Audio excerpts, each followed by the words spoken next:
for the exact answer and then the approximations.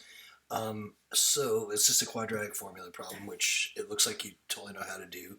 So I just took my A, B, and C and plugged them all in here. Here's what I got to before I reduced, and usually that goes pretty okay. This reducing step can sometimes be a little bit dicey for people. For 72, the biggest perfect square hiding in there would be 36, so I go 36 times 2. And so then I think of this as the square root of 36, and that 6 comes out, the 2 stays behind. And then there's the thing where if the two terms in the numerator are divisible by the denominator, so in this case I have 6's out front, and the 2 would go into both of those 6's equally, then I can reduce.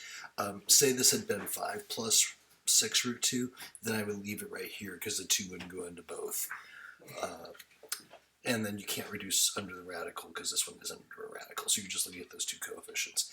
Anyhow, so that's how I got this down to 3 plus or minus 3 root 2.